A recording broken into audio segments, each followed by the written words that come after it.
اعوذ باللہ من الشیطان الرجیم، بسم اللہ الرحمن الرحیم۔ الحمد للہ رب العالمین، والصلاۃ والسلام علی سید المرسلین و خاتم النبیین، اما بعد۔ صحیح بخاری، باب کتاب الشہادہ، حدیث نمبر 2662، اردو ترجمہ۔ جب ایک مرد دوسرے مرد کو اچھا کہے تو یہ کافی ہے۔ اور ابو جمیلہ نے کہا کہ میں نے ایک لڑکا راستے میں پڑا ہوا پایا۔ جب مجھے حضرت عمر رضی اللہ عنہ نے دیکھا تو فرمایا، ایسا نہ ہو یہ غار آفت کا غار ہو۔ گویا انہوں نے مجھ پر برا گمان کیا، لیکن میرے قبیلے کے سردار نے کہا کہ یہ صالح آدمی ہے۔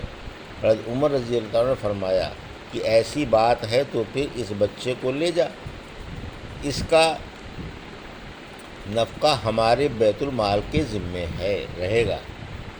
ہم سے محمد بن سلام نے بیان کیا، کہا ہم کو عبد الوہاب نے خبر دی، کہا کہ ہم سے خالد خدا نے بیان کیا، ان سے عبد الرحمن بن ابی بکرہ نے، اور ان سے ان کے باپ نے بیان کیا کہ ایک شخص نے رسول کریم صلی اللہ علیہ وسلم کے سامنے دوسرے شخص کی تعریف کی تو آپ صلی اللہ علیہ وسلم نے فرمایا، افسوس، تو نے اپنے ساتھی کی گردن کاٹ ڈالی، تو نے اپنے ساتھی کی گردن کاٹ ڈالی۔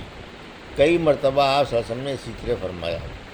پھر فرمایا کہ اگر کسی کے لیے اپنے کسی بھائی کی تعریف کرنی ضروری ہو جائے تو وہ تو یوں کہے کہ میں فلاں شخص کو ایسا سمجھتا ہوں، آگے اللہ خوب جانتا ہے۔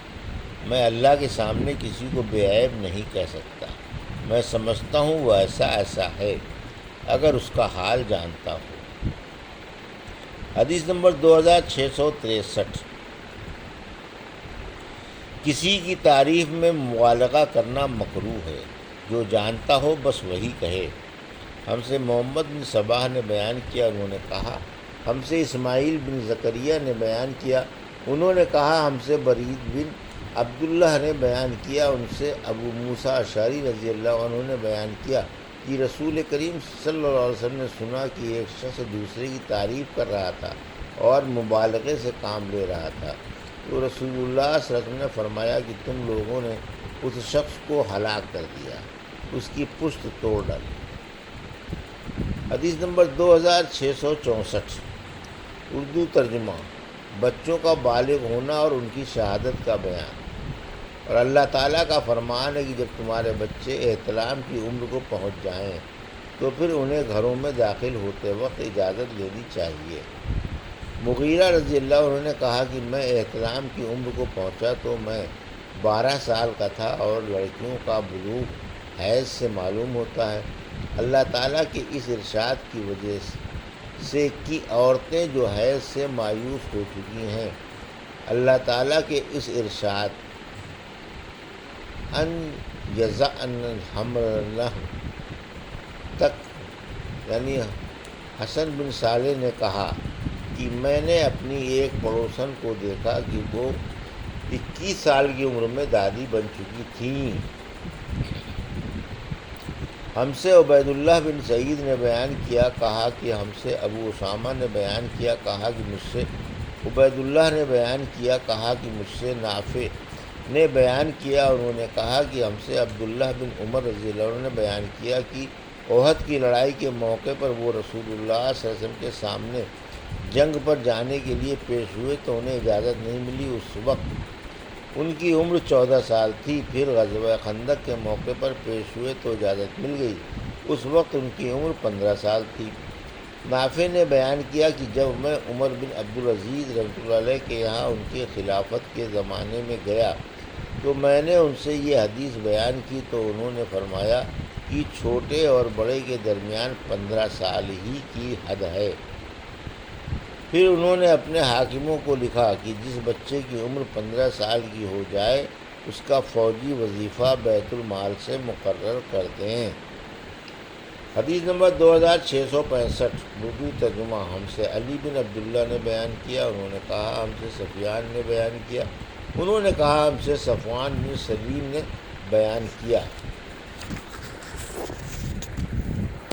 ان سے عطا بن یسار نے، اور ان سے ابو سعید خدری رضی اللہ عنہ نے کہ نبی کریم صلی اللہ علیہ وسلم نے فرمایا، ہر بالغ پر جمعے کے دن غسل واجب ہے۔ حدیث نمبر 2666 اور 2667۔ اردو ترجمہ۔ مدعی علیہ کو قسم دلانے سے پہلے حاکم کا مدعی سے یہ پوچھنا، تیرے پاس گواہ ہیں؟ ہم سے محمد نے بیان کیا، کہا ہم کو ابو معاویہ نے خبر دی اور انہیں اعمش نے، انہیں شقیق نے اور ان سے عبداللہ نے بیان کیا کہ رسول اللہ صلی اللہ علیہ وسلم نے فرمایا، جس شخص نے کوئی ایسی قسم کھائی جس میں وہ جھوٹا تھا کسی مسلمان کا مال چھیننے کے لیے، تو وہ اللہ تعالیٰ سے اس طرح ملے گا کہ اللہ تعالیٰ اس پر غضبناک ہوگا۔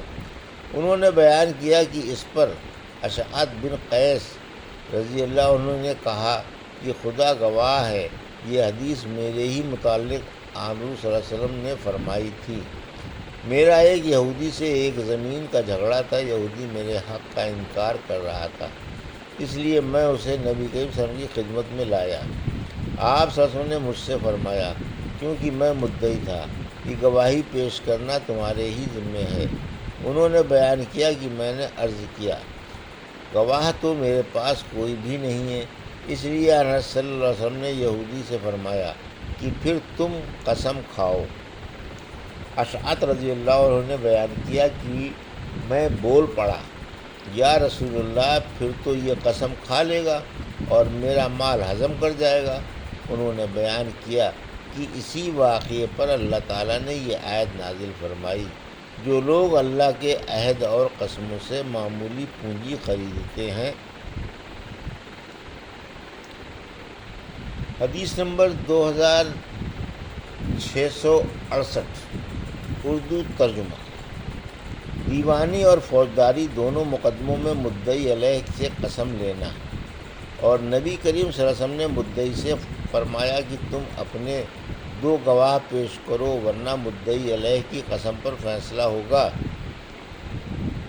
قنیبہ نے بیان کیا، ان سے شیخ سفیان نے بیان کیا، ان سے کوفہ کے قاضی ابن شبرمہ نے بیان کیا کہ مدینے کے قاضی ابو زناد نے مجھ سے مدعی کی قسم کے ساتھ صرف ایک گواہ کی گواہی کے نافذ ہو جانے کے بارے میں گفتگو کی، تو میں نے کہا کہ اللہ تعالیٰ فرماتا ہے، اور تم اپنے مردوں میں سے 2 گواہ کر لیا کرو، پھر اگر دونوں مرد نہ ہوں تو ایک مرد اور 2 عورتیں ہوں، جن گواہوں سے کہ تم مطمئن ہو، تاکہ اگر کوئی ایک ان 2 میں سے بھول جائے تو دوسری اسے یاد دلا دے۔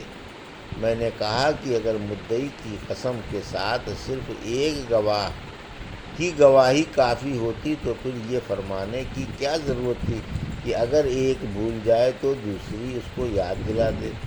دوسری عورت کے یاد دلانے سے فائدہ ہی کیا ہے؟ ہم سے ابو نعیم نے بیان کیا، کہا ہم سے نافع بن عمر نے بیان کیا، ان سے ابن ابی ملیکہ نے بیان کیا کہ ابن عباس نے لکھا تھا، نبی کریم صلی اللہ علیہ وسلم نے مدعی علیہ کے لیے قسم کھانے کا فیصلہ کیا تھا۔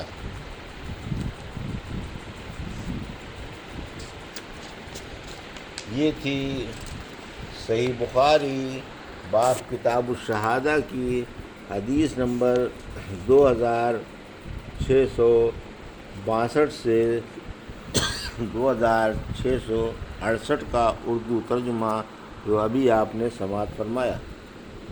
اللہ سے دعا ہے کہ اللہ میں ان حدیثوں کی صحیح سمجھ عطا فرما اور ان پر عمل کرنے کی توفیق عطا فرما۔ آمین یا رب العالمین۔